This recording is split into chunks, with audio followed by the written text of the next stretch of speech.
ഇന്ന് സൺഡേ ആയിട്ട് ഉച്ചയ്ക്ക് ചിക്കനും കുമ്പളങ്ങയായിരുന്നു കേട്ടോ. നല്ല തേങ്ങാപ്പാലും വറുത്തരച്ച ഒരു കറി. ഞാൻ കല്യാണം കഴിഞ്ഞ് എറണാകുളത്തേക്ക് വരുമ്പോൾ ഒരു ദിവസം വീട്ടിൽ അമ്മച്ചി ഉണ്ടായിരുന്നില്ല. അപ്പോൾ അമ്മാമ്മയുണ്ട് വീട്ടിൽ. അപ്പോൾ അമ്മാമ്മ എന്നോട് പറഞ്ഞു, എടി ചിക്കനാണെങ്കിലേ നീ കുമ്പളങ്ങ ഇട്ട് വയ്ക്കാൻ പറഞ്ഞു. അങ്ങനെ ഞാൻ കുമ്പളങ്ങ വാങ്ങാൻ പോയി. അപ്പോൾ ആ കടയിൽ പോയപ്പോൾ അവരൊരു വലിയ കുമ്പളങ്ങ എന്നോട് ചോദിച്ചു, ഇത് എന്തിനാ മോളെ ഇത്ര വലിയ കുമ്പളങ്ങയാന്ന് ചോദിച്ചു. അപ്പം ഞാൻ പറഞ്ഞു, ചിക്കനിലിട്ട് വയ്ക്കാനാന്ന്. ആ ചേച്ചി പറഞ്ഞു, മോൾക്ക് കുക്കിംഗ് അറിയാതെയാ ചിക്കനിൽ കുമ്പളങ്ങ ഇട്ട് വയ്ക്കില്ല എന്ന്. ഉടനെ തന്നെ ആ ചേച്ചിയുടെ ഹസ്ബൻഡ് അവിടെ ഉണ്ടായിരുന്നു.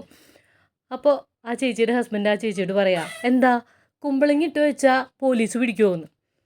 എന്നും ചിക്കനും കുമ്പളങ്ങയും വയ്ക്കുമ്പോഴും ഞാൻ ആ ചേച്ചീനും ചേട്ടനെയും പറ്റി ആലോചിക്കാറുണ്ട് കേട്ടോ.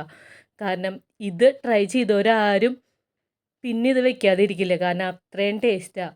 അപ്പോൾ ഇന്ന് ഉച്ചയ്ക്ക് ചിക്കനും കുമ്പളങ്ങയായിരുന്നു, കൂടെ സാലഡും. Sunday special.